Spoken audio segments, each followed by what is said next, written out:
Welcome to yet another week of Ryerson University Esports, where we talk about everything esports and the show that almost sounds like a question but isn't. I think it's a question. You think it's a question? RU ESports. RU ESports? Yeah, no, it definitely kind of rings along those lines. But today we've got quite the special show for you guys.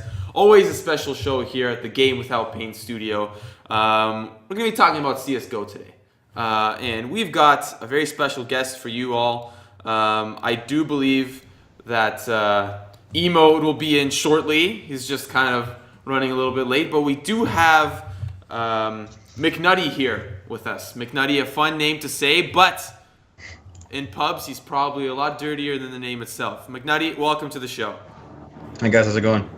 It's going swell. It's going swell. Now, we always like to start off our shows with something a little bit more personal, a little bit more exciting for our viewers to kind of get to know the people that we have on the show and give them the opportunity to kind of shed some light on where they're from, where their background is. Like for me personally, I started playing like Warcraft 3 and I was controlling Thrall and a whole bunch of orcs, and like that was kind of like my introduction to the whole universe, right? But why don't you get into a little bit of a background as to how you got into video games? How are you here, on a team, getting ready to join some majors and see how capable you guys are as a team? How did you get to where you are today? Yeah, I guess we should go back to the beginning then. Probably, I think it was grade 8. I wasn't even really into gaming yet, and one of my friend's older brothers came to my house and he installed Counter-Strike 1.3, I think it was at the time, on my computer.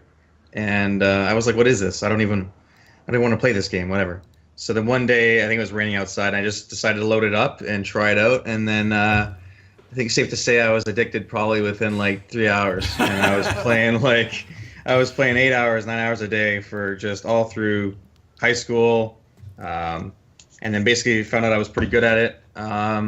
Played up until the Invite Division in 1.6, attended CPL, the last CPL in Texas. And then I took a break from the game once Source came out, just because I wasn't really a fan of it. And I got heavy into World of Warcraft once again, addicted. Played that for about 4 years, got back into CSGO when it came out, and then pretty much just grinded out. And then got to the professional division with Dynamo for 2 seasons, and then I had to kind of quit just because of schoolwork. It was kind of basically weighing down too much. My marks were suffering. But yeah, I have 1 year left of engineering, and then now I'm kind of back on the grind again with Ronin. So how long ago did you start playing like CSGO specifically? Basically in the beta. When it first came out, I got invited to come and play just to see how it was. So I kind of had a head start, I guess, a little bit. But yeah, I would say when it came out, which has been I think 3 years now, 3 or 4 years. 3 or 4 years. But I mean, back then, like in the beta, it's not like the game it was today. It wasn't even. It was a nightmare. Yeah, it wasn't even like Source. It was really clunky, and that's why people kind of didn't like it at the start. So I mean, yeah, you did get a head start, and I feel like the game has changed so much since then. So you have been playing like in CS:GO since like the beta. Yeah. What was like? What could you play back then? Was there even ranked? I don't even think there was like a matchmaking. Was the SEA even in the beta? No, it's just more along the lines of they did have, it was kind of like a matchmaking scenario, but it was basically like private servers and stuff like that to do. They had like private testings with like pro players and stuff like that, where you'd have IP addresses and just go into a private server. So when was the first time you went like pro? Like when was the first time you were on like a team that was actually considered like good? In CSGO, I think it was season 15, I believe. So probably about 2 years ago.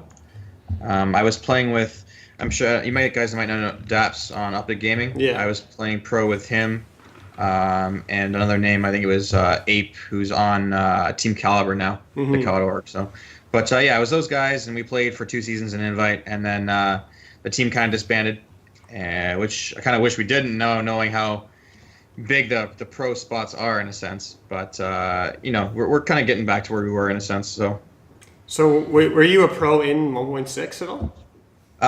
In the like later stages, I was on Epiphany in the last Invite season in Cal. So I played 1 season pro there. We made it to the LAN and we came last, but It was up with the trip. Still land. That's pretty impressive to even get. Do you ever kind of reflect back as to like how you got to where you are now? Because Ronin looks like I don't know if is it Ronin or Ronin.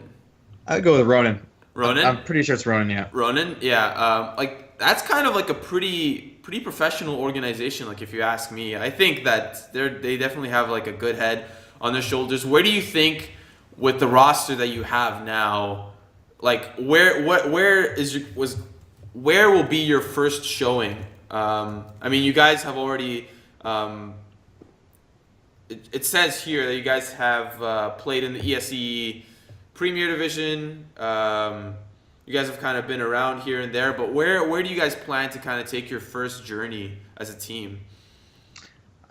So basically the Premier season starts in 7 days. I think the first matches are actually on the 29th. So that'll probably be our first actual showing with the new roster. We've been practicing pretty hard lately. Since we are a new roster, it's one of those things where you want to, when there's 2 or 3 weeks before a league starts, you want to have time to kind of go through each map, get down all your strategies, practice them against good teams, and hopefully, get everybody in sync. And we've kind of been doing that. We've had, the pleasure lately of scrimming against scrim nights all together with certain teams like Selfless, Winter Fox. We've been playing against Cloud9. So when you're playing against opponents like that, they can really kind of help you out and show you what's wrong. We usually talk after games to see, you were too predictable doing this, or we kind of always knew where the op was going to be. So we have good practice right now, and hopefully this season will be a season where we can make probably Premier LAN, fight for a pro spot next season. Other than that, I would say LAN-wise, we're looking at possibly trying to get into Northern Arena. I'm not too sure on the date of that. It'll be, I believe, in Toronto again. I'm not exactly sure. Were you guys at the last Northern Arena? We were, yeah. We were with Ace Gaming at that time. Oh, you were Ace? Northern Arena. You guys were Ace Gaming? Yes. Oh, God, It was me, Emode, and Dallas, I believe, were there. Were you at another LAN in Toronto? It was at Hunter and Lucas. I remember their Ace game was there like maybe 6 months ago or so. I think you guys won the LAN. They were there. Or you came second or something. I think they were there. I wasn't personally. Oh, okay. And in regards to like ETS, I know Emode and Dallas were at that past ETS that they won. And then what was it, like a month ago? We were at EGLX and we won that one too with Steel. So what's your roster currently in Counter-Strike? So our roster for this upcoming season's myself, Maka, who's a really good entry fragger. He's a young kid, really smart. Then there's Emode, who's going to be like a hybrid caller with myself, who's also rifling, but he'll probably be mainly doing the in-game leading role. And then Czech, who was on Ronin prior to. I've had some experience with him. He's also on he can be pretty much anything you want him to be. Support rifler, entry fragger, and then last but not least is Dallas, who I've played with in the past as well. Because on your website it shows like another roster. I guess that was last season or something. Yeah, that was their last season's roster. I think they're doing a whole new website for this season, so you'll be seeing something new soon. Right. Okay. So you guys changed your roster then recently. Yes, actually, I think we've been a team for maybe 3 to 4 weeks. Oh wow! Oh my God! I didn't realize it was not that. The part that interests me the most, I've been kind of let you geek out a little bit and ask as many questions as you can, Joseph. But the part that interests me the most is in the League of Legends scene.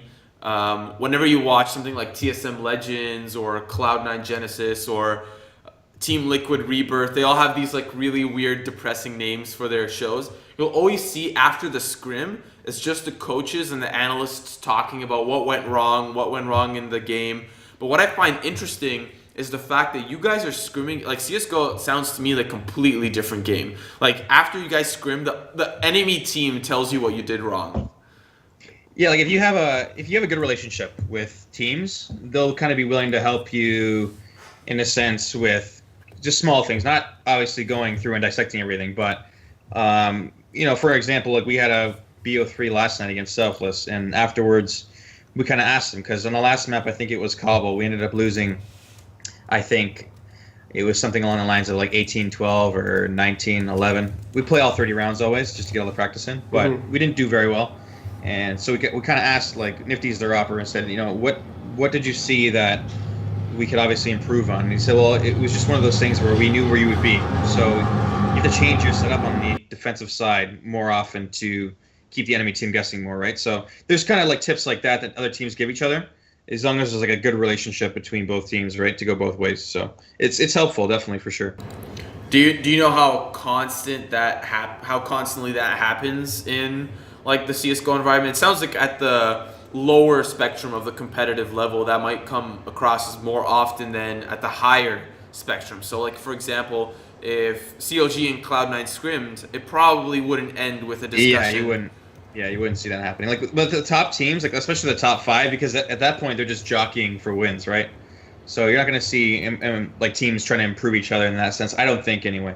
But for teams like us who are trying to get into that pro scene, the teams in Invite don't really have an issue with kind of helping us along, right? So that's kind of where I guess this kind of thing would happen. But yeah, definitely not in the top tier for sure. I agree with you there. So what league are you guys playing in ESCA at all? Like in any leagues? Yeah, we're in the Premier League, so it's the league below professional. Okay, so you guys are trying to make it into the pro league. Yeah. How close are you? Like, are you guys like, are you competitive? I think he was saying the season starts in a couple of days. Yeah, so. my team's playing in too, but we're playing in open, which is like yeah, the snubs of kind of. Hey, everyone's got to start somewhere. So yeah, I was there too. I've been there in my lifetime, and it's one of those things where you learn along the way, right? You find better players, you get on better teams. Is that how like you've kind of like climbed the ranks? Like when you started, so you said you started, you were playing in 1.6, but in CS:GO as well. So I guess you started in open. Like, how did you get your name out there? Like, how did you find a team? How did people like start to get like know you and put a roster? Like, did you put a roster around yourself, or did a team approach you, or did somebody approach you, or how did it work? Yeah, it was one of those things where I kind of came back, and there was a lot of players from 1.6 coming back as well too, just to see how CS:GO was. So my name was people kind of remembered who I was in a sense, not, just like, oh, I remember who this guy is kind of thing, right? So it's like, all right, let's give him a shot and see how he plays. So I ended up scrimming with Momentous, who was a bunch of guys I used to know from Toronto, plus Daps, who's now an Optic. He was new to the team, so we kind of just met each other. But basically, one of their guys ended up having to quit for some reason, and I kind of just got thrown in there, and I ended up doing really well. And then we went from open playoffs to main finals to Invite within 3 seasons. So it worked out pretty well. So you've just been pretty good at the game. So I guess you just climbed like fast. Yeah, it's one of those things where like once you get your aiming down again and like your shots on point, like game sense wise, I've been playing for a while, so I kind of understand how the game's played. So it makes it a lot easier to climb the ranks, right? There's a lot of players out there right now who have really good aim, but just mentally, the game sense of knowing where to be positionally is the issue that they run into. I did one of our viewers. It's actually a good friend of ours. Game Without Pain. He used to play 1.6 fairly competitively. He was definitely the guy who made the website for his team. He's asking what 1.6 clans were you in? I think that's something that we talked about earlier on, but if you don't mind just kind of going over that again. Yeah, no worries. So yeah, Epiphany was the team that I went pro with. I was playing with Nyx and 2 other players, SBV and I can't remember the last guy's name. But that was the major team. The rest of them were just like main teams. Avid Fury, Evercrew. I'm trying to think who else. I think I have it written down here somewhere. My memory is terrible. And then, Dynamo was an old roster as well, too. I think that was also Cal Main. But, yeah, there was only one invite team that I ended up playing for, and that was Epiphany. Now, we do see quite a bit of interest in Counter-Strike in the past couple of...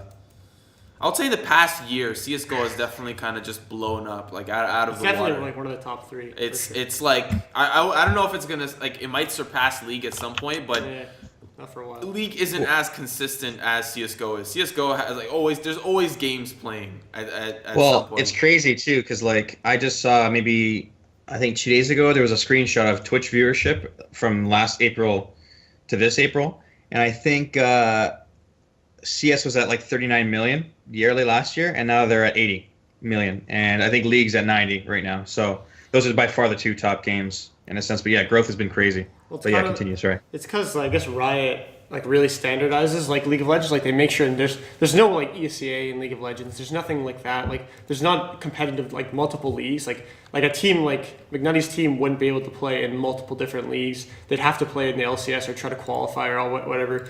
Counter-Strike Valve is like really hands off. So McNutty, what would you like prefer? Do you like how it is now, where like you can play ESEA, CEVO, ESL, whatever you want, instead of like an LCS type like thing where you basically need to make it big or go home? I kind of do like the variety in a sense, just because there are a lot of good organizations out there. Like Face It, PGL is another really good organization. They have great production. That's in Europe. You know, I'm trying to think of who else is another big organization, like CEVO, even like RGN. Having all these different tournament organizers sometimes is good because it gives teams that normally, like you said, wouldn't really have a shot at making it big, a chance to qualify for some of these tournaments and get their names out there, right? So, in a sense, for the smaller teams, or let's say teams that are up and coming, there's more of an opportunity with multiple tournaments with big organizations, right? And most of them do it, really well. It's just the schedules can get kind of hectic, which is why you kind of have to pick and choose. But I think having variety is good. Do you ever? So what leagues are you guys playing in? You're in ESEA. Are you in any other leagues? Are you in CEVO or? We'll be competing, I guess, for the CEVO Pro placement, Right. which happens at the end of the season. Basically, it's like a bracket play. I think there's like 8 or 9 brackets, and then so many teams can qualify for the Pro LAN. Mm-hmm. So we'll be taking part of that, I believe, in the upcoming season. Other than that, at the moment, we're just doing some small tournaments, just 5,000, 10,000 online tournaments, and then looking forward to basically qualifying for any of the lands that are coming up. I'm not too sure what the order of them is, but usually they have online qualifiers for most tournaments. So I'll be concentrating on doing that as well. How But many- ESEA is the main priority. Like how many matches a week do you guys play? Once I think everything's in full flight, there will be 2 matches a week in ESEA alone. Mm-hmm. And then on top of that, depending on what other leagues we're in, maybe 1 or 2 more. But usually I would say 2 to 3. That's not too bad. I feel like that's pretty manageable. And you said you were in school as well, so that sounds like it Yeah. works pretty well. So what kind of teams are you guys playing against? Like I can see here the Premier. I see who's there's 16 teams in Premier. I can see there's some names like Echo Fox and Zapug Gods are made of like some interesting players. Tempo Storm. Is Energy in the Premier League? I think they're in Pro League. They're in Pro League? Energy's Yeah. in Pro. So, Yeah. so basically, Premier is kind of like it's sort of like I guess like the Challenger Series in League of But it's Legends. bigger. Yeah, it's Yeah, I kinda- would say it's almost identical, like a Challenger series, basically. Like teams trying to find their way to be promoted into like the LCS in a sense, right? So, I would say there's 6 or 7 teams that are always really good in Premier, and that'll be competing. The rest of the teams are still good, but like there's like the top tier. Obviously, the teams that are advancing in a sense, right? They're kind of like finding their roster and doing really, really well and taking it seriously. So. But yeah, Echo Fox will be definitely a really good team to compete against this upcoming season. They haven't really done the move ups and move downs yet. I know there's 3 of those teams that are being relegated to main because they finished, I think, in last, right, with really bad records. So I think 3 teams go down every season and 3 teams come up. So is that how it works? So if you're top 3, you move on? Only the top team goes. So Tempo Storm is the Oh. only team that's moving on, and then I think Pug Gods plays second, so they play a relegation match against Complexity, and whoever wins that goes to Pro. That's really competitive. That means like you guys have to basically beat like these big name teams to get up there. So I could see how so there's 16 teams and only 2 really have a chance to move up.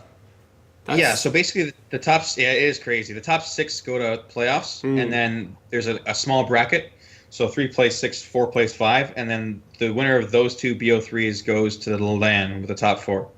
So if you can make it there, anything can really happen. We saw Team Caliber, who we thought would be in the final, they ended up losing to Pug Gods, right? So anything can really happen when you get to that point. So you just want to be in a position to make the playoffs. But look, you can see like some of these orgs are like pretty big, like Echo Fox, Tempo Storm, even like Ace Gaming and let's see, there's Noble as well. Like these are pretty big orgs. Like Echo Fox is. I think think Ace Gaming was at LAN ETS. They're at a lot of like Toronto and Canadian events. Yeah. One thing I did want to ask you was perfect segue. What are your thoughts on? I know a lot of organizers are trying to make esports happen in some capacity in Canada, and I feel like there's been more room for CS:GO than there has been for other esports. So what do you think about stuff like EGLX and LAN ETS happening right here on home turf, and your kind of performance there, and what do you think the scene will kind of look like in the future? Do you think there'll be more CS:GO tournaments that happen kind of like in person? Because from what I've seen, League is just absolutely dead in Canada, and it seems like CS:GO is the main esport that dominates Canadians' eyes.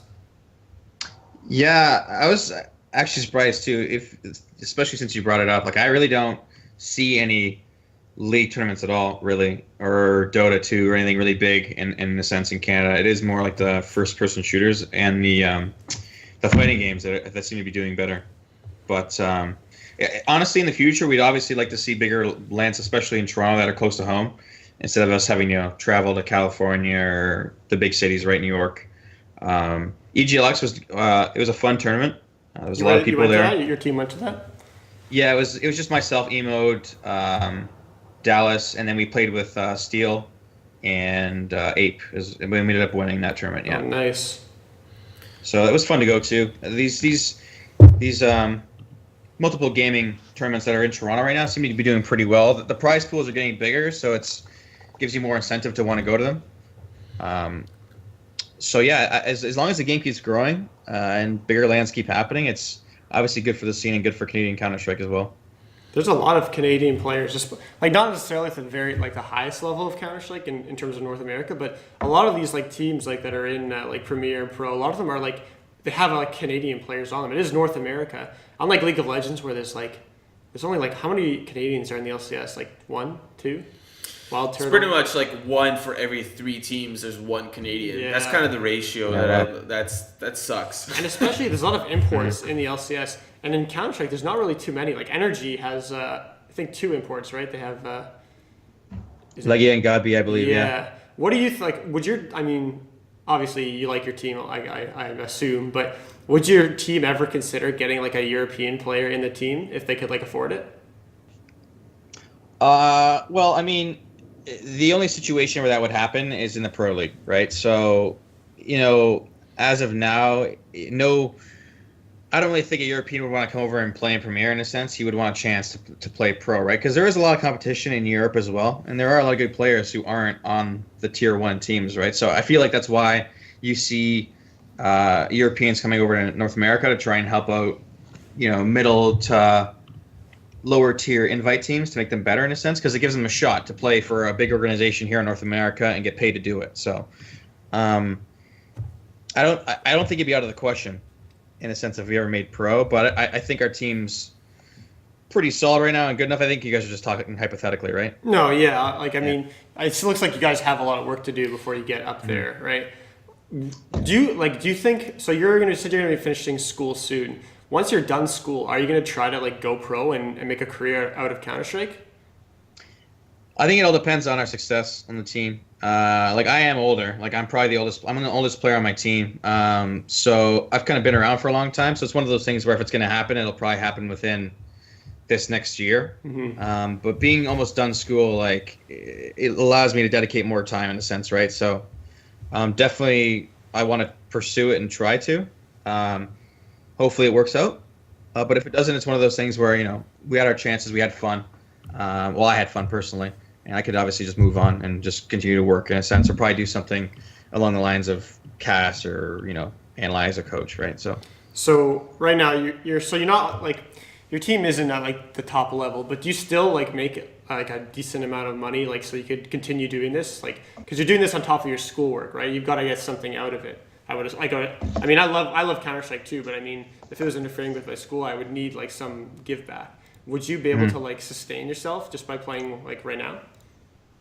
I think at the moment, personally, sustaining myself, it was just Counter-Strike. I probably wouldn't be able to.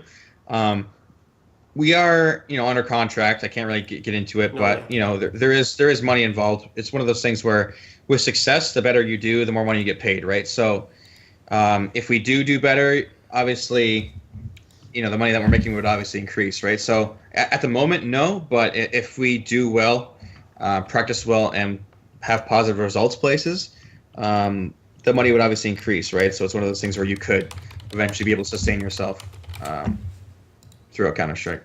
So what's the most like success you've ever had? Like what's like the best team you've been on? Is it the team you're on now, or like in the past on 1.6, where did you have like maybe on like a little more success there? I think Dynamo was probably the best team that I've been on, like in Go. We had 2 seasons in Invite, and the one season we were beating like a lot of like high-end teams, like Complexity. We beat when they had a different roster when it was like Semphis, Nothing, Shongares, basically like Cloud9's roster. So we were having success at a high level in that season. So that was probably the best team I've been on personally. Since then, it's just one of those things now where I'm on this team, and this is another really good team. I think we can go far and try and easily get ourselves to professional. Right now, I think this is the best team in a sense because we're practicing against a lot of pro teams, and we have the respect of the community as well too to play us, even though we're not in the pro division. So I'm having a lot of fun right What now. kind of teams are you like scrimming against? So out of the teams that are probably an invite, we're playing against Selfless, Winter Fox, Cloud9. I think we're trying to set things up with Optic and Tempo Storm soon. But it's just one of those things where if you perform and show like, hey, this team's not going to just walk all over us, we'll give you guys a run for your money, then the word kind of gets around, and other teams will say, okay, we'll play against this team. It's a new team, right? Different strategies, different style of play, right? So it's always good to play against different teams. I think Emode has finally joined us. Emode, are you there? Yeah, how's it going? Right on time. Right on time. 7:27. CS:GO players are never late. They always arrive precisely when they mean to. Emode, how you doing? I'm doing fine. Yourself? The most sarcastic comment. We've just been talking with McNutty about kind of the scene and the team that you guys have built together, and the teams that you've been scrimming against, kind of the future that you guys have in the Premier League. But we started with McNutty's journey to where he is now. He kind of led us to how he met you and how he spent countless hours grinding gold and doing dungeons in World of Warcraft and, the whole 9 yards of esports. But we're missing your part of the half here, your end of the bargain. How did you get to where you are here today, and what kind of games did you come across? And, for me it was, as I said earlier in the stream, I was controlling orcs and playing with Thrall and Warcraft 3 and the whole custom game situation that they had going on there, and just having a blast. But how did you get to where you are today, and, guide us through kind of the history of your connection to esports and pretty much just gaming in general? I mean, honestly, it was kind of out of the blue one day. I remember being about 14, going over to a buddy's house, and he had 1.5 installed on the computer. So I liked 1.5. Convinced my parents that a computer was for homework, not Counter-Strike at that age. And they picked me up a computer. Started playing 1.6 about that time. And I just kind of fluked into it. I mean, I had no idea about the competitive aspect, but I was in this public server, and some guy was like, hey, man, you're pretty good. Do you know what scrims are? Come scrim with me and my team.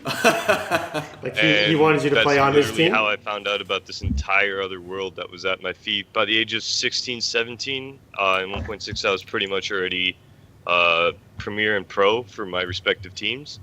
And 1.6 died out by the time I was like 19. CSGO came out 2 years ago, so I was about 22 at the time, and I decided that it would be good to pursue that again. Played for a little bit early on in the CSGO stages, but the money wasn't as involved for me to make it something that I wanted to commit to. But now with the money being this high, I definitely feel as though it's something you can definitely pursue as a viable revenue source, at least for a short period of time. You're like the So first. You're like the first person that I've talked to, like in esports, and you've like rationalized the entire thing. You're like, well, this is about as much money as I'm gonna get, I think, at this current point in time. Like you just dissected the entire world of esports into like a couple of sentences. I mean, yeah, essentially, like I had been around since I was 14. I mean, like by the time I was 16, I kind of already understood how much money there was to make out of the game. So there was always that kick and push and pull in my life of whether do I just want to keep having fun or do I actually want to make some money and move forward in life. But now that there's the money involved with the fun, I don't see why those two things can't be put together. Well said. Well, I've never heard an esports professional say that in my entire life. Any interview for that matter. But It's all about the money. It's all about the money for sure. Now, do you guys? One thing that kind of just came across my mind recently is I'm curious as to like kind of how different esports function. I think that's kind of like where I love dissecting and I love comparing to like different esports to each other. So there's like Rocket League, there's Dota, there's Overwatch coming in hot, CS:GO of course. You know, there's all the fighting games. I'm always curious what kind of support staff each kind of esports garners, and it seems to me that League of Legends and StarCraft is kind of where the biggest support staff is.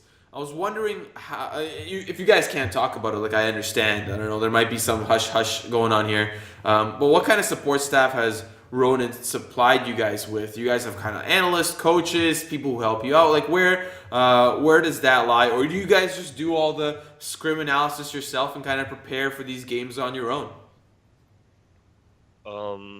I'll take this one, Mike. Go ahead. All right. Well, Well, for the last essentially, half an hour or so. fair enough. I'll give you a break. Well, essentially, we're not Liquid. We're not Cloud9. An analyst, can't be paid the money that they can be paid by those orgs with our org. But at the same time, we are a smaller org. So as we're building, it's easier to look at not necessarily just a random analyst, but somebody you respect, somebody you're friends with, somebody that can come in and talk to the team as well as your players on a one-on-one level. So as of right now, it's mostly, we'll have friends of teams we're playing, just give us a little bit of advice on how to adjust here and there. We have no coach that's like cemented. It's mostly just maybe one or two people will give us advice on how to improve areas, and we listen to them because obviously we want to improve. But moving forward, obviously as things get a little more, as the competition gets a little heavier, we're probably going to need to scout our opponents a little bit more. And I think going forward, maybe down the road, 3 months, depending on how everything goes with the team, I could definitely see us locking down an analyst or a coach from an outside source. Well, in other esports, people line up like blocks and blocks of people just to be a volunteer analyst. So I don't really see why you guys can't have that kind of support staff in motion. But it would kind of require somebody's dedicated time to kind of volunteer for you guys and see success. Exactly, you guys. right? Yeah. So I mean, there are people that, there are those that want to do it. There are also those that I want to have do it rather than those that just want to do it. You know what I mean? So what I mean by that is there's tons of people who might want to do it, but there's only a handful of them that might do it really well.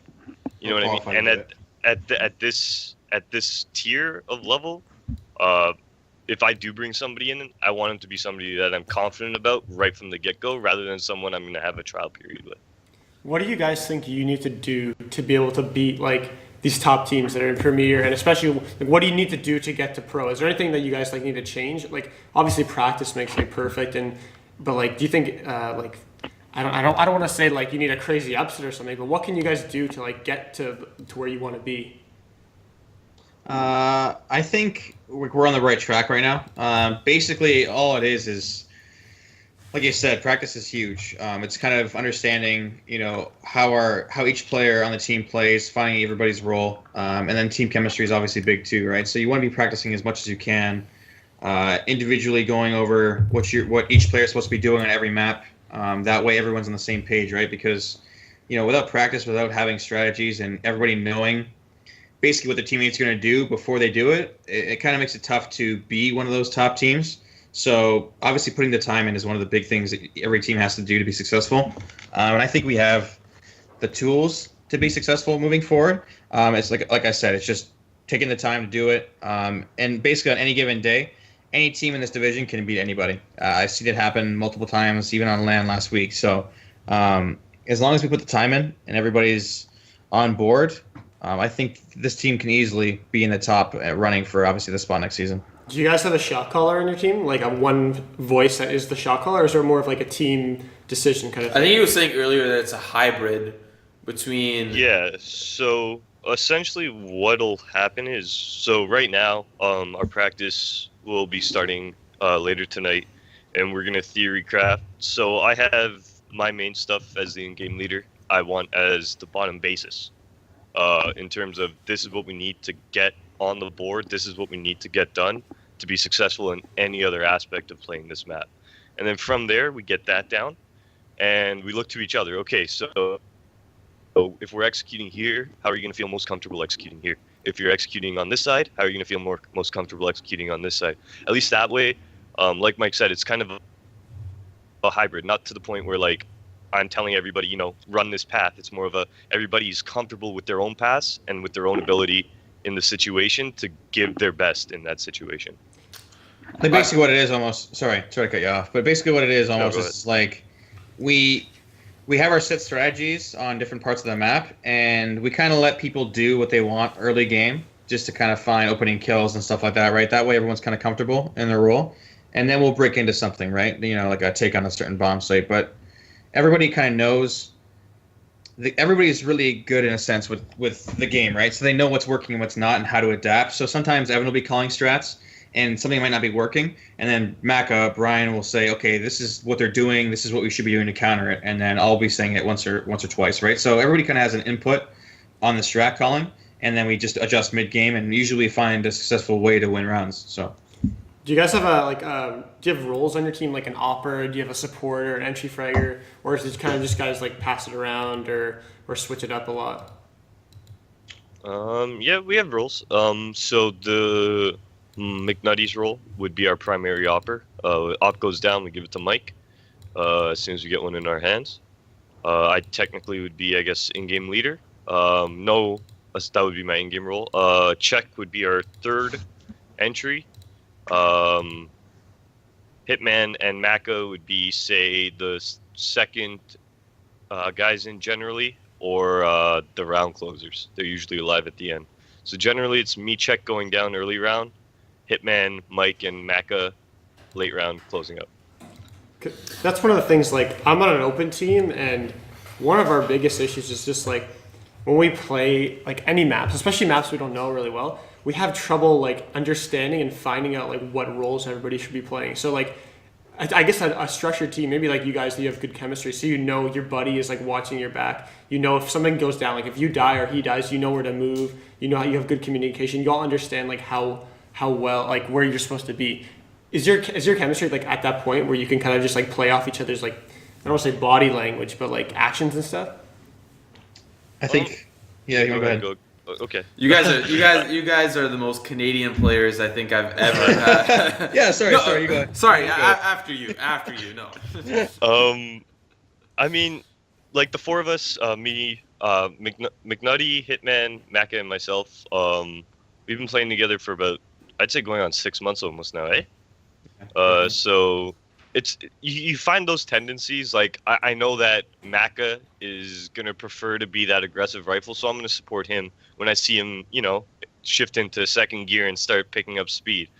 I know that Mike's op is gonna be generally planted somewhere, so I'm always gonna be somewhere, right beside Michael when his op's planted. He's not gonna be floating with it too much. So there's certain tendencies that we tend to do a little bit more that everybody's aware of, and that does help. But mostly for us, I mean, the biggest thing right now we're actually going to be going into it is just a theory craft. A couple of our players are doing it right now on Cash and Dust too. But the biggest thing for us to basically get on the same page and get those crossfires down, get those adjustments. It's to literally just go in the server, throw smokes, and say, hey, the team just executed like this. How are you going to respond to this? And that's generally how we figure out, this is where we want to find the entry kills. If it gets like this, we're going to play the retake. We should have a couple crossfires set up on this angle for the entry kills, so on and so forth. Do you guys have a playbook? Like, you have like a bunch of set strats. So you say, okay, let's do like our A take to connector or something like that. You have like a whole bunch of those? We do. And who's like in charge of keeping track of all that? I guess I would have the storage center of everything we're doing, but everybody's in charge of. I don't live by the theory that, or I don't live with the philosophy that one person throws one smoke on every strat. Everybody needs to be able to throw every strat. So everybody's got the same database of strats that I do in their heads. It's up to everybody to know every single strat on every smoke.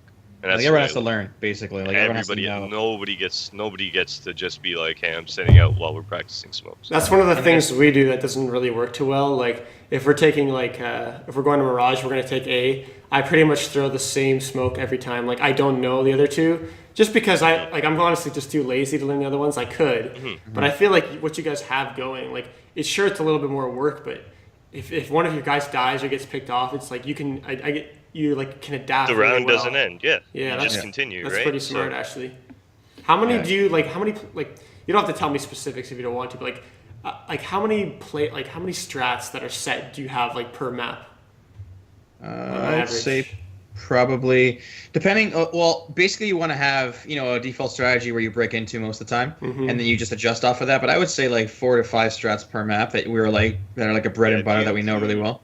Like a default. If you include our default as one strat, then our default execute on A, our default execute on B, and then we have 2 more strats that we pull out that are like specialized pure executes, set piece. A total of 5. But generally, the way we'll start it is we'll start off with like one map. We'll run our default. I'll introduce 1 strat, maybe 2 strats. We get those down, then hey guys, pushing this strat in now. Once we get that down, hey guys, we're gonna put this one in now.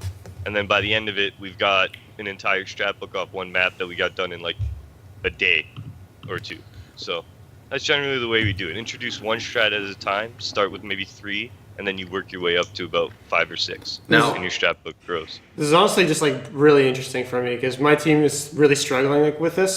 We have trouble getting we do what you're saying, like theorycraft. Like us 5 will jump into a server and we'll say like, all right guys, if we want to take A, what smoke should we throw? And then we'll all throw around ideas. We'll learn some new smokes. We just have trouble. Like, we have a default, we have a B, but that's what you guys have. Like, seems like it's pretty interesting. So every single round, unless somebody calls something, you'll do your default, right? Yeah. Okay, and then one of you guys will call like, let's do A. It's all situational too, like because basically, let's say we've won pistol round, we've won the first 2 rounds, then we win the first gun round. So the other team's saving again, right? So you're basically basing your default off of the other team's money. Situations with rifles and stuff like that. Like if they're saving and only have pistols, we all group together on one side of the map and kind of just hold, waiting for, aggressive plays because they're trying to find kills, right? So all your strategies are always based kind of on the other team and what they're doing on the terrorist side. Like you want to make sure that you're not giving easy kills, right? So let's say we get a kill on one side of the map, then we know the rest of the other team is going to try and be aggressive to get that kill back, right? To even the score. So it's just everybody kind of knowing and being aware of the surroundings. And that's like a big thing in Counter-Strike. Like most players can aim really well, but it's just understanding what's going to be happening right now. Okay, we got a kill on this side of the map. That means on the opposite side, we should be expecting something to be happening here coming forward at us, right? So that's kind of where most rounds break down at the lower level. It's like, oh, I wasn't expecting him to push me randomly for no reason. It's like, well, you should be because they have to kind of make a play to win the round. So, you know what? Like I'm not the CS:GO guy here at the desk. Like I'll admit it. Like I guess my at this point first person shooter of choice is Overwatch, which is like not even. It's still a great game. I love playing it. It's fantastic. I used to play quite a bit of COD. I used to play quite a bit of COD back in my day. So for me, like that was another shooter that I enjoyed playing quite often. But one thing that I sorry, McNutty's typing is hard to focus. I've noticed that a lot of esports, the basis of strategies is vision, whether or not you know where the opponent is. In Overwatch, I'm sure it's the same thing, whether or not you know if there's an opponent behind enemy lines or ahead of enemy lines. In Call of Duty, it's probably the same, but a little bit more fast-paced, like where you think the enemy is, and you base strategies based off of that. For CSGO, it seems like if there's like a pistol round, you don't really care where the enemy is too much, and you want to group up to avoid having being picked off one by one, because they might group too, right? Do like a rush A or rush B. Whereas if it's just default, you're all spread out, fanned out across the map, defending each side, and they might choose to rush. Because like as a terrorist, you're probably looking to make more riskier plays to get a lead, right? Counter-terrorist seems to be the more favored side to be on, because you're expecting somebody to run at you, whereas you're not making any aggressive plays yourself. But my curiosity lies within my professor. He taught me. I had a commentary class in school. Can you believe that? And what he would always say is learn the tricks of the trade before you kind of play around with things, right? So he would always say, like, if you're gonna do like a hockey goal, if like, hey, dude, I've been practicing this hockey goal. Who says that? No, like goal, like he's practicing like a goal call. Like a goal call, yeah. He's like, yeah, but if you can't commentate the hockey game, how can you do the goal call, right? So how does this? How is hockey related to CS:GO here in this weird web that I've created?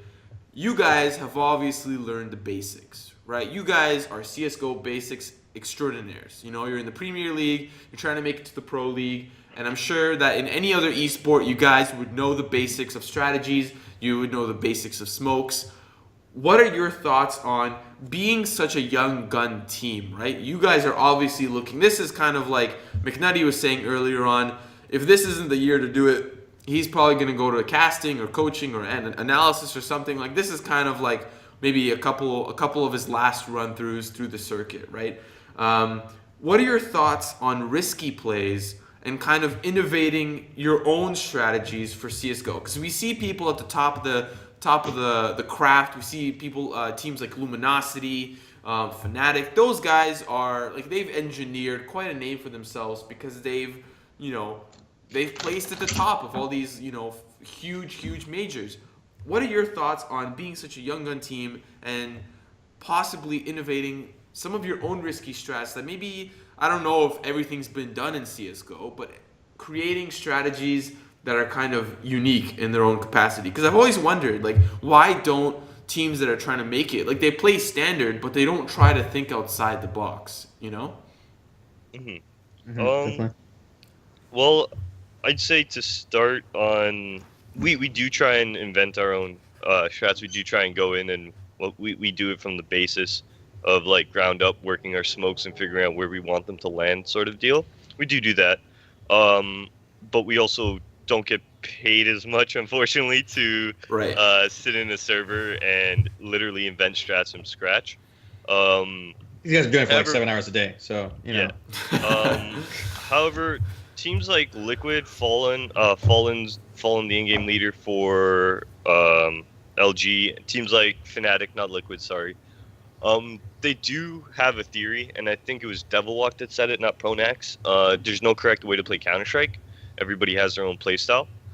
There's only percentages that yield you better outcomes.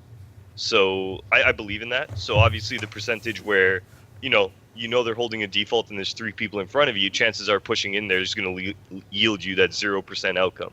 Whereas it's late round, your teammate just called, hey, there's 2A, it's a 3-on-3. There's 2A, there's still a guy unaccounted for, but he could be mid, he could be hiding catwalk or something. So there's a better percentage chance for you to make a play there and get a better outcome. So I think that's the only thing that differs most teams from others is like at the low division, teams are so worried about making the right move all the time, which they should be, right? You want to eliminate mistakes, that they aren't playing their style of Counter-Strike that got them to that point in the first place. One Go ahead. Sorry, or you can continue your point. Pardon? No, I was just finishing up on that point. I wanted to ask you. I actually So really Canadian. Oh, sorry. I just really All right. I really wanted to ask you guys actually, what do you guys think about Nuke replacing Inferno? Terrible idea. Absolutely terrible right now. Inferno's it's not in the best shape. Like Inferno needs changes, I think. Especially like the B entrance, the walkway down there. I think it needs to be opened wider for there to be more variety for the terrorist site. Because right now it's just a crapshoot basically on that map. But Nuke right now is a friggin' disaster right now. Like there's things that need to be taken off that map right now because right now it's literally just, it feels like this jungle gym of like boxes and catwalks, and you don't even know what's going on half the time. So for me, it's gonna be tough for us to play it this season. I think most teams are gonna be trying to find ways to just cheese other teams out of rounds because I just don't think it's a playable map at the moment.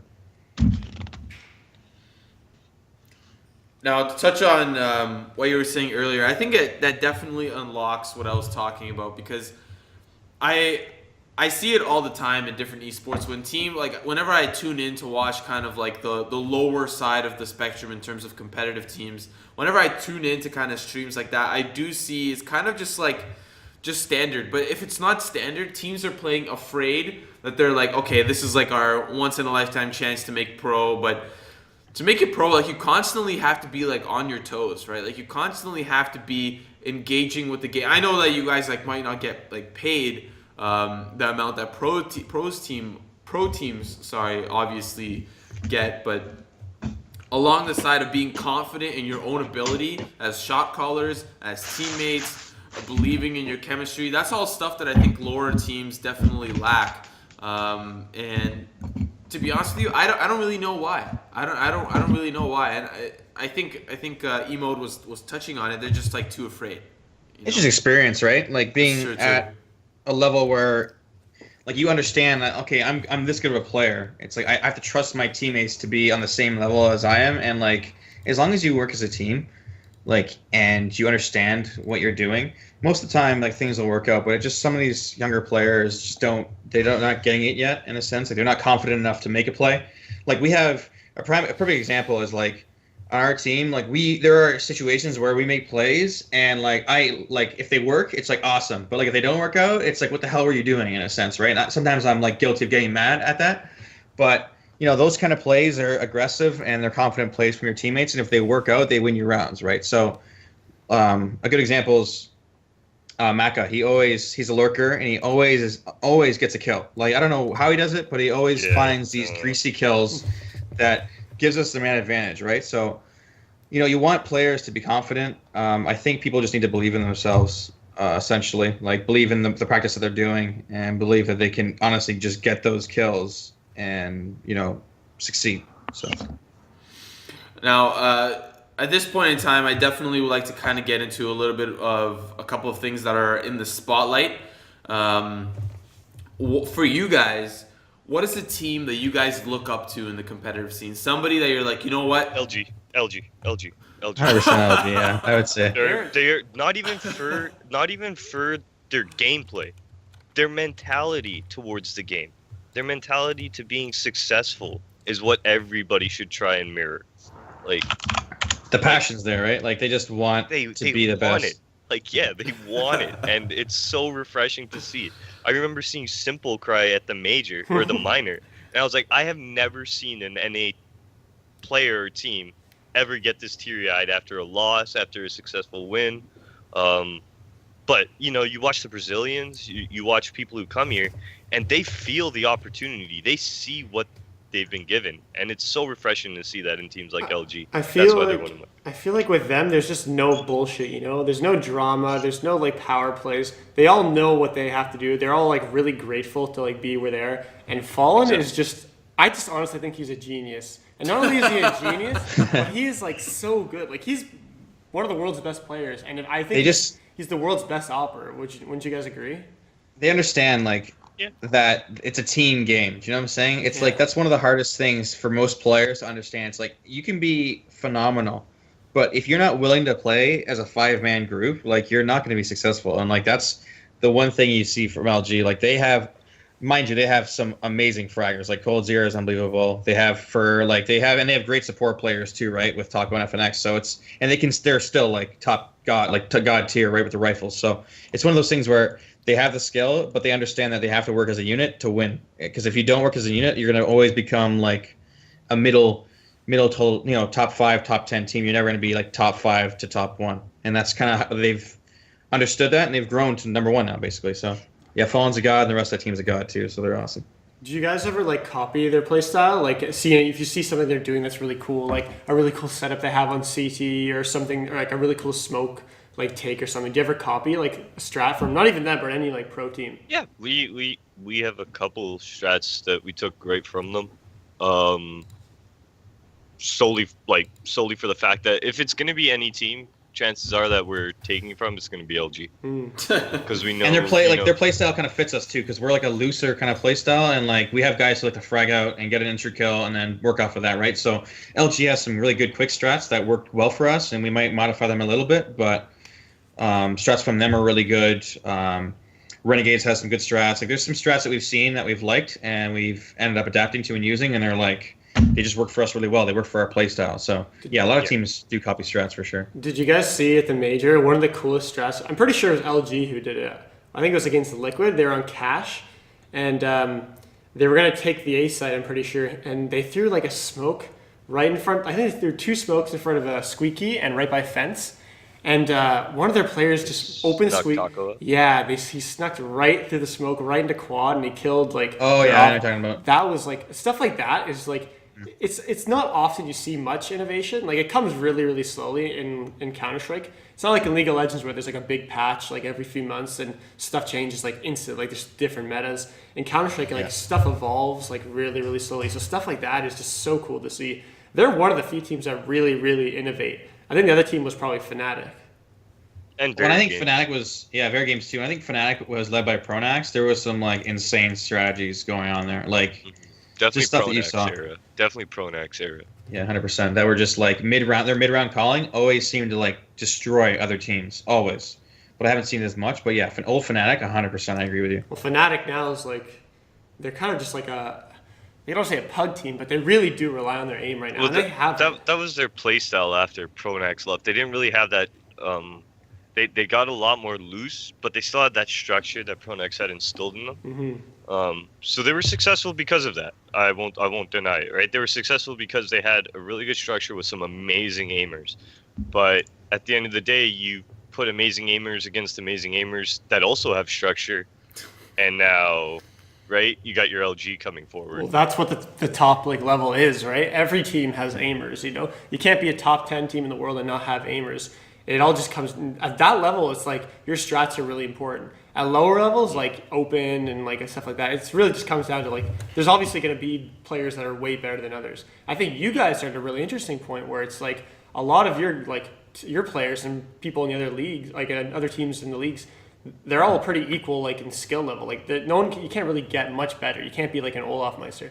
So now it comes down to like who has the better strat. And that's where like innovation like this is really important. If you see something cool, you can totally use it. That's why I was asking like if they had any direction as to like create riskier strats, because it seems like in any lower competitive spectrum of teams, they always play the same standard, and it's because they all can play standard really well, and that's what they've been practicing and that's what they've been training for. But I would love to see a team that kind of rises through the ranks playing strictly weird stuff. It's crazy. It's crazy because like there's certain teams like you think it would be almost easier sometimes playing against the teams that are in like a lower level, like our level, but sometimes like most of these teams don't have structure. So we practice against like higher up teams, like professional teams that have structure, that have strats, that know what they're doing. But sometimes you're getting these teams that they're just running around and like pushing through smokes and doing stupid shit, and it's just like you don't ever game leader. So halfway you don't ever if they're expect losing, they just start solo pushing by themselves because they're angry at their own play. There's a lot more emotions that run wild. It's not even emotions, it's just drama. And that's why LG is so good. Like they all respect each other. Like there's no one ever goes in like a tantrum. Like that's what's kind of worrying about like Simple when he was on Liquid. Like people are kind of sad that he left, but I don't know if he would have really worked like on that team. from what I've heard, they had a lot of issues, and he's not the type of guy who would just put all that aside.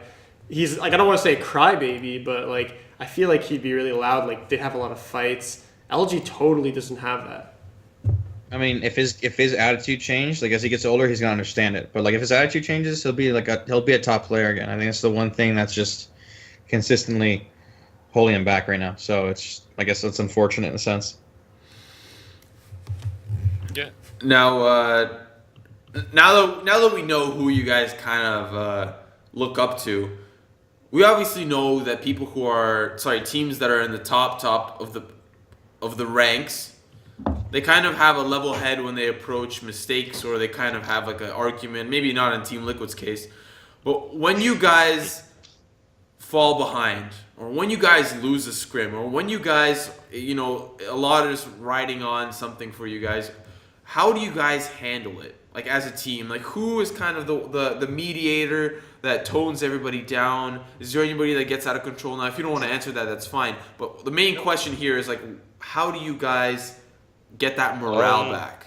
Evan's usually toning me down because I'm the one that's Mike's definitely gone first, and I'm like, holy, calm down, man. But I mean, at this tier, and mind you, we might be playing in Premier, but I hold my player like I don't build a Premier roster and say, oh man, okay, we're gonna be a Premier roster. I build a team that I think is gonna be at the pro level, right? Like that's the team that you want to be playing with. So when we get to that point, and honestly, I've been noticing it more in scrims and matches. I don't even need to say anything after stuff goes bad.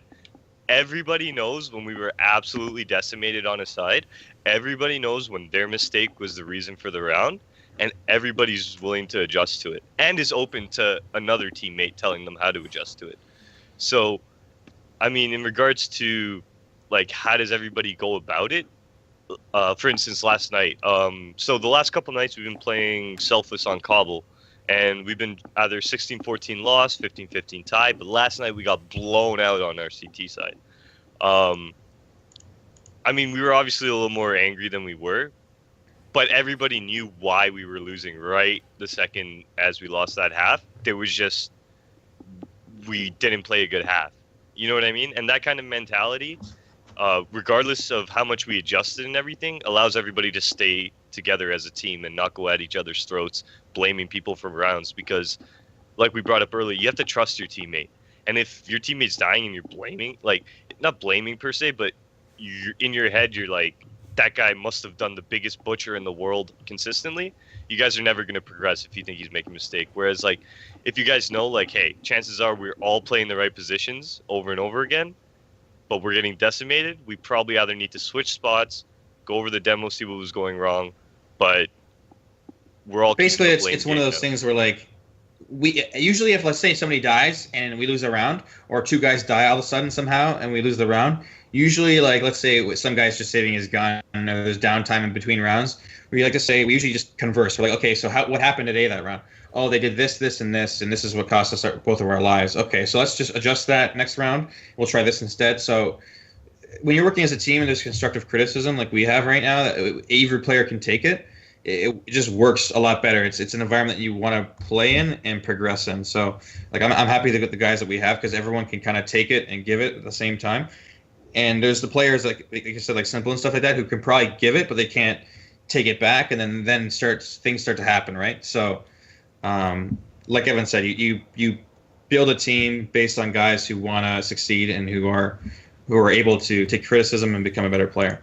What do you guys do after like a loss? So just say, and not even just like a normal losses, just like if you guys, like you said, get blown out of the water, like if you ever lose like a 16-5 or anything like worse than that, what do you guys do right after the game? Do you guys like cool off? Take 5 minutes. Yeah. And we don't talk for 5 minutes, and then usually Evan will say, okay, what happened? Like, what do we think happened? What do you think happened? What do you think happened? Right? And then we kind of all go through it round by round. And I would say Evan kind of takes the lead on this.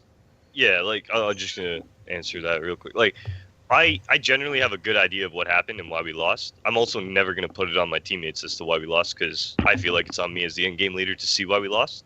With that being said, though, as soon as the loss hits, I ask them why they feel they lost, and boom, that conversation starts. Well, we lost A because of this. We lost B because of this. We lost thing because of this. Okay, cool. That's why you guys feel like we lost it. How are we gonna adjust on that going forward? Okay, well, we need to adjust like A like this. We need to adjust B like this. We need to do. All right, let's get that down. Let's go. We got Cobble tomorrow again. We're gonna play with all the adjustments tomorrow and see the difference. And we do see differences. When we were playing Cobble earlier, we were going 16-14, 16-13. Scores were a lot tighter. When we changed it up and we wanted to play a totally different early CT side, it ended up being a bigger blowout. So we mess around as a team to see what the different outcomes could possibly be.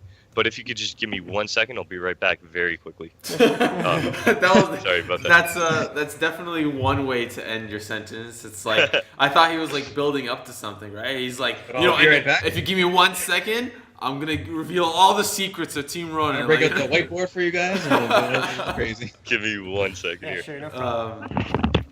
One thing that we can take the opportunity to talk about is what happened with Summit 1G. I know this is a really random segue, but I did not like follow that whatsoever. I just saw like the most clickbait titles, like the most embarrassing thing in CS:GO. Like it was like what Okay, happened? imagine this. Imagine if you're like just a streamer, like a really popular streamer. I know he's up there with And Lyric. He was playing pro when I was in pro too. Like he was playing with Area 51 with Yeah. like Mo and those guys when I was playing pro too. So he's been there. he's always wanted to be like he's always wanted to get back to being a pro. And I don't know, was he? Do you know if he was subbing for Splice or was he on their team? I think he was standing in for them. They were having, I don't know if they were just Yeah. issues with the roster, trying guys out. He or was standing in, who and could make it, but yeah, he was filling in. he was like, really excited to be doing that as well. And he really probably wanted to make a big like impact and show he could be a pro, right? Now imagine you upset. Who were they playing against? Do you remember the team?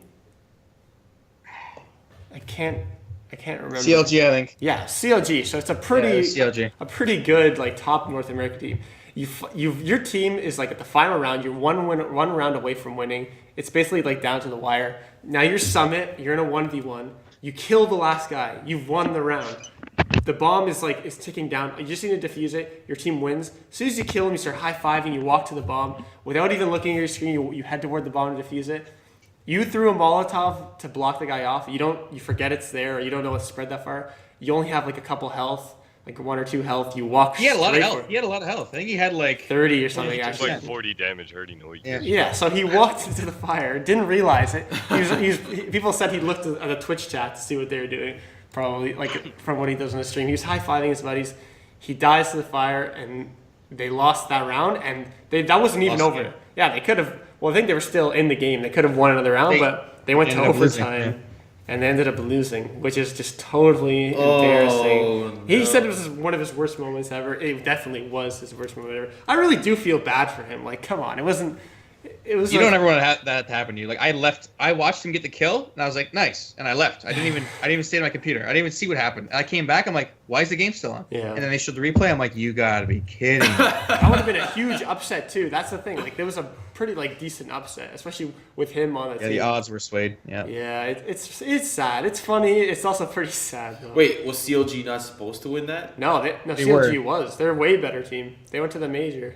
It was like a team versus a pug, basically. Yeah. In a sense. So what you're telling me is that it was either the most embarrassing thing ever, or he would have been glorified as one of the best Basically. stand-ins Would've been ever. sick. Well, It it was the was sick. first map in the BO3. But He didn't play insane, but like he played good. Like I didn't think Summit played that bad. Like it's just one of those situations where he was playing support. He got the kills that he needed to get.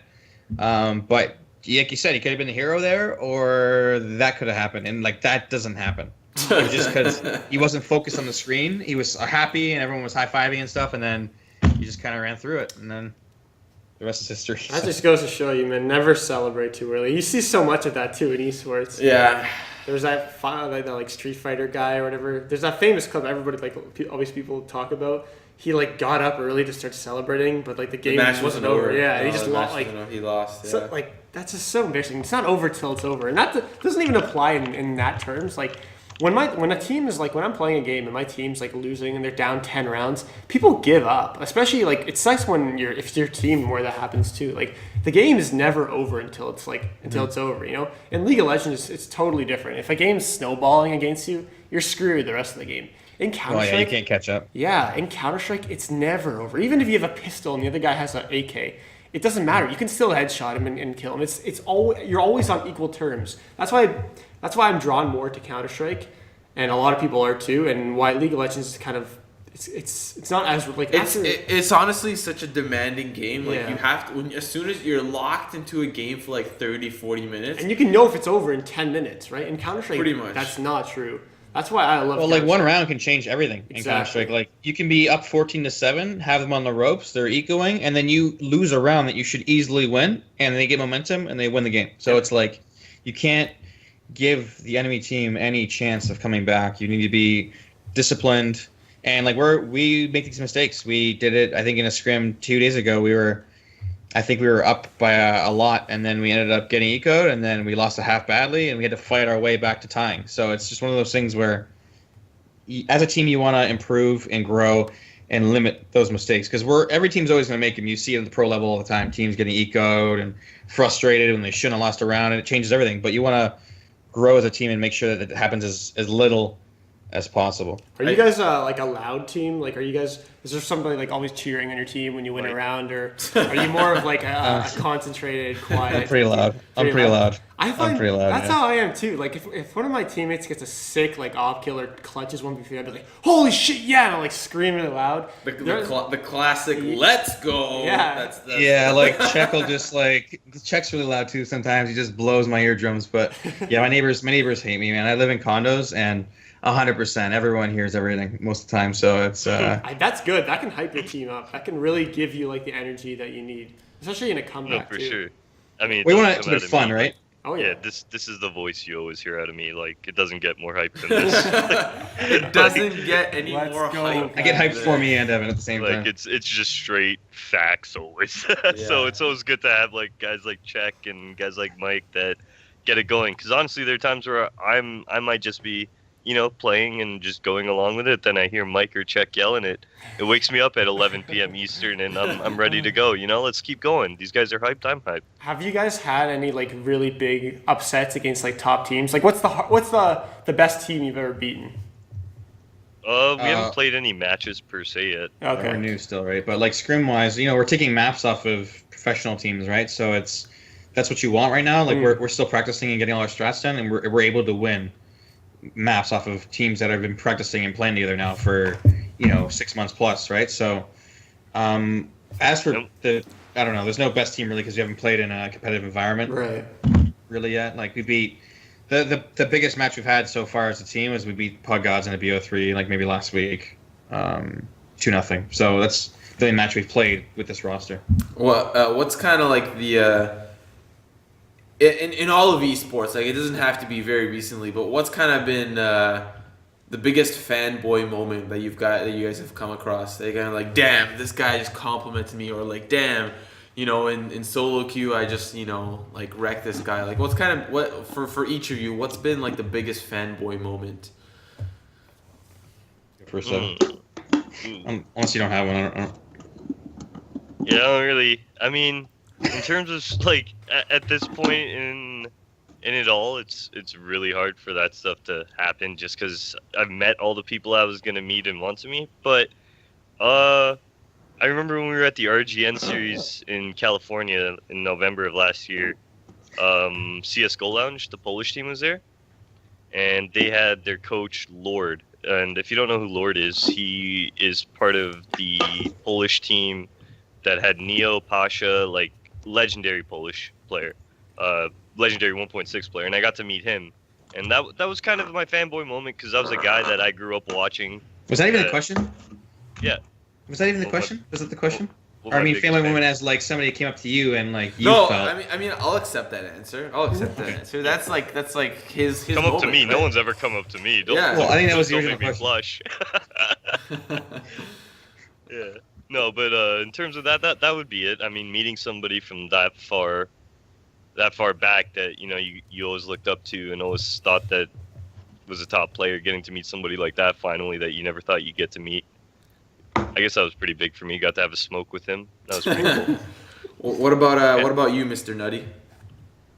I I don't know. I try to like stay pretty grounded when I meet everybody. Like when I've been to like pro tournaments, you don't want to be like that guy who's like over the top. You just want to be like, shake their hand, like start to get to know them and kind of stuff like that. So, I don't know. I'm trying to think. Like, has anybody ever really asked? cool Hard meeting all these fanboying when you're playing against these guys too. I think the biggest, if we're talking about fanboy moment, like as in like, oh my god kind of thing, I think the biggest moment probably for me in my career was at ESWC Montreal. I think I was coaching Liquid that tournament. Really? And That's sick. yeah, it was when they had like Fugly, Liege, Nitro, Adren, and Flowstick was on the team at the time. Oh, and yeah, so I was just there, and all the big teams were there from Europe. So I think on the second night, I had dinner with Get Right, Freiburg, Fiflaren, Anders, Sumler, all those guys, and we talked for like maybe like 3 or 4 hours. So that was probably the coolest thing for me, because like Ed Forrest was there too, but like they're all super down to earth guys, super cool guys, right? Just like your normal average Joes, but like it doesn't ever seem that way because you're just watching them all the time, getting these insane kills in these insane tournaments, right? So that was probably the coolest moment I think for me. Has anybody ever asked for your autographs? Yeah. Yeah. When I was coaching Liquid, I had to do like 100. It was retarded. That's Actually, if you want to talk about kids and fanboy moments, do you remember when we were standing outside the RGN Pro Series, Mike, and those two 10-year-old kids were walking by you, and one of them recognized you, and his jaw hit the floor, and I was like, oh my gosh, like, Mike just made this kid's day by just being there, just standing there. He's like, oh my god, it's McNutty. And I'm like, hey man, what's going on? He's like, oh my god. He's like ran inside. So, yeah, there are moments like that. I remember looking at Mike at Northern Arena, which was a 20K Toronto tourney. This is after. Sorry, go ahead. No, I did the audio for that tournament. I was in the audio booth. So they got all the teams' hotels, if you remember that, and they did the same thing for the RGN series, and it was just the coolest thing was it was pretty cool being all the teams were so close together. You know, it was like so many gamers around. Like you'd walk out of your hotel room and like JDM was walking down the hallway. You know what I mean? Or like we'd walk out and like we'd be able to say hi to like, you know, a CS teammate that we generally don't ever see. You know what I mean? So it was pretty cool. Yeah. The coolest part about those tournaments is you get to meet those West Coast guys that you practice against that you literally never get to meet. Right. So. That's what I like. The biggest part of attending those kinds of tournaments are. One of my biggest fanboy moments. There was a convention. I don't know if there was like a CS:GO portion, but earlier in the summer of last year there was something called GGCon. It's happening again in about a month or so. Actually no, it wasn't for GGCon, but that was a fanboy moment as well. There was like we're going to that next week. Yeah. I'm gonna be there too. I might see you guys there. Nice. There was a World's viewing party in August, and I was on stage with like Xpecial. I don't know if you guys know who Xpecial is, but he's like a he's like a big League of Legends guy. And after that whole like thing, there was like a dinner. There was like a dinner to celebrate. Like, you know, like it was a good event. Like, you know, that was fun. That was dope. And like Xpecial was there, right? And I was sitting beside him. It just so happened that I was sitting beside him, and time of your life. It gets better. It gets better. We were at this like Chinese buffet type thing, and like lobster was like $200. Like it was like an expensive ass restaurant. I think it's called King's Buffet or something like that, and it's in Markham somewhere. It's like insane. And like, I guess like the guy who like ran the viewing party wanted to like treat us all or whatever. And there was an eel head on the table. That was one of the things that was ordered. An eel head. It was just a head of an eel. And I was like, all right, Xpecial, if you tweet me out, I'll eat the eel head. Like if you at me on Twitter in front of like your 10, 20, 30K followers, I'll eat this eel head, and you can take a picture to your followers. So there's a picture of me somewhere on Xpecial's timeline about to dig into an eel head, and that was probably It's not worth it. That was totally worth it. It was you know what? Did you get any followers? Got a couple, but Not worth it. Well, he'll always remember me as the eel guy, right? Like that's that. disgusting. I mean, You did something different, that's for sure. Yeah, no. I do have to say, if you're ever gonna try eel, it's not that bad. Like you might think it's like holy crap, like this looks disgusting. It kind of just has like a ketchupy taste to it, kind of. It doesn't taste bad. It doesn't taste bad. One of the things I wanted to ask you is actually, so, McKnutty, you said you're in school. Does anyone ever have you ever told anyone that you're like a pro gamer, and then do they kind of just like laugh it off, or kind of just like be like, oh, that's okay? Like, do they just think you're some dude who just plays like a lot of World of Warcraft, or have you actually like explained to anyone that like, oh, I'm making some money, like we're on a team, trying to go? I mean, pro? before, I was a huge closet nerd. Like, nobody fucking knew. Oops, I shouldn't be swearing. Sorry. Nobody knew. But, you can say whatever you want, man. This is our show. But nobody knew. And basically, I guess, over time, as money gets involved, it's more... Now it's becoming, like, more socially acceptable in, like, right. the world's view. Like, you're seeing it on ESPN. Like, Shaq's doing crazy stuff now on CSGO. So it's like... Oh, like, wow, you play that game professionally? Like, you're kind of at that level? That's pretty cool. Oh, you make money off this? You make money off playing games? That's sick. So now it's becoming more socially acceptable. So now I kind of don't... Like, there was one guy who's in my engineering program. He's like, you said you play... Like, you're kind of like Liquid's backup, right? And I was like, yeah. He's like, what's your name? And I'm like, oh, it's McNutty. And he's like, no shit. He's like, it shows it right here on, like, Wikipedia or whatever. That's so sick. And I'm like, yeah. He's like, I thought you were joking. I'm like, no, fuck. But, yeah, I don't know. It's becoming more acceptable now, so now I'll throw it around more. But usually, like around girls, you gotta wait. You gotta wait to throw that one. I feel like in the next 10 years, if you tell a girl you're like a pro gamer, it's done. That's like, good. Your Instagram will blow the hell up, man. Like it'll just explode. Yeah.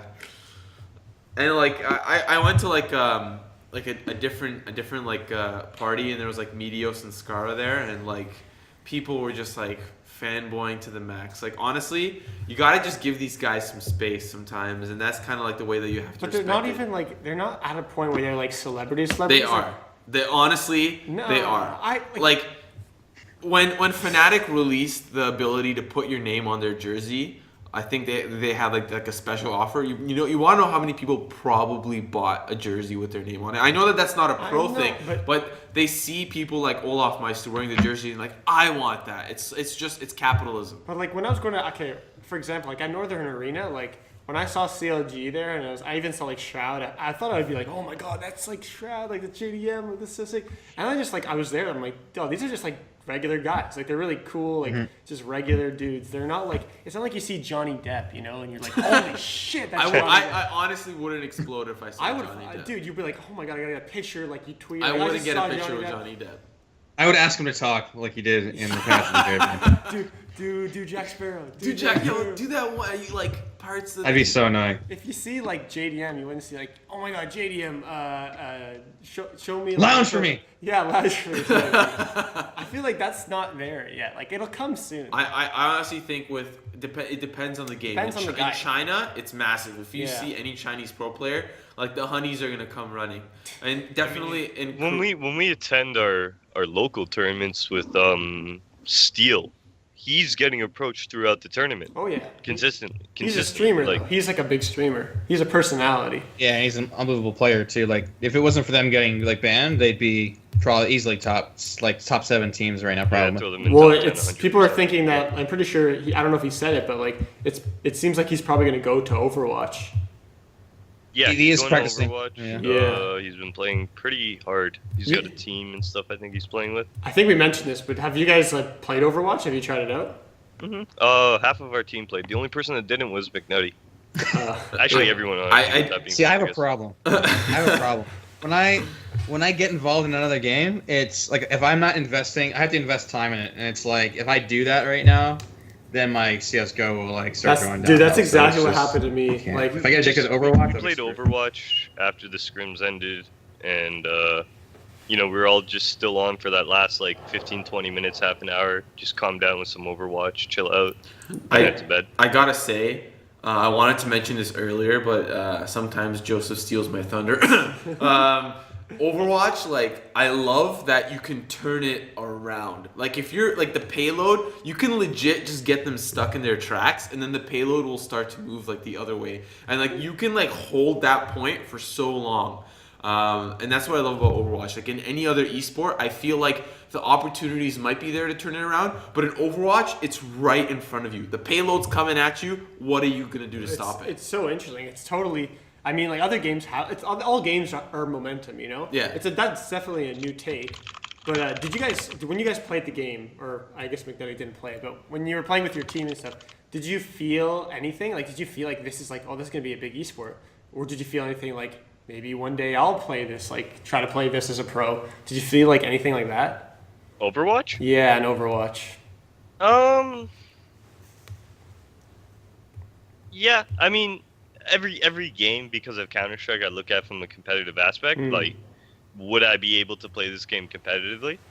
Overwatch definitely has the competitive feel to it. Like, you have objectives, there's class systems, everybody's got a specific role they need to fill. It's not Call of Duty, I'll tell you that much. No. So I definitely see it. I definitely hope there's more of a competitive scene for Overwatch than there is for Call of Duty going forward. But we all know how that's going to go down. Did you guys notice that you were doing like really well or like above like the average? Like, were you like wrecking kids? Yeah, we were facing like within our first couple days, we were facing like the guys who had put in crazy amounts of time. Like I remember we ended up queuing with one guy that started saying like the people that we were playing against were like people scrimming and just playing pubs for fun. Wow. Damn. So by the end of it, yeah, we were playing. And don't get me wrong, we weren't smashing them. Like No, it yeah. was tough games. It was tough games. It would be like we go back and forth. They were good players. So there's a competitive side to it, but I don't think I'm going to explore that until Counter-Strike has no competitive No, side yeah, left. of course. Which has no possibility. What? Yeah. Just really quickly, what characters did you think were like really translated your CS:GO skills? Like, Widowmaker, come on, man. I think it'd be McCree. I was thinking Widowmaker, and I haven't played. They told me about it. It was like The two sniper players- rifle, and I played Roadhog Really? and McCree. Those Yeah, are my McCree. two heroes. And then the other two would be Tracer, Soldier 76, and Genji. Because ACK plays a lot of McCree. I was thinking like maybe he's trying to translate his like CS:GO skills over. Anything with a gun, right? You give a CS player a gun, and Yeah, he's exactly. gonna know how to use it, right? Well, like Yeah, sorry, go ahead. in the sense that Counter-Strike's the only game without aim down sight left, pretty Right. much. Yeah. So you're forced to learn recoil pattern as soon as you play the game, which isn't relevant in any other game. Like this gun has no recoil. Okay, so like it's a different. It's kind of like going from Dota to League versus League to Dota. Right. Yeah, no, Right? I know exactly what you mean. So that's Han's kind a of the hard game, too, I'm Counter-Strike. pretty sure. I don't know if it's even big anymore, huh? I don't know. No, Han's dead. Well, dead. oh, Yeah, that's pretty much. I don't know. I haven't played in Yikes. like a year, but I Yeah. remember it being harder than League was. yeah. We are approaching the end of our show. 3 minutes left to go. 8:30 is the deadline for RU ESports.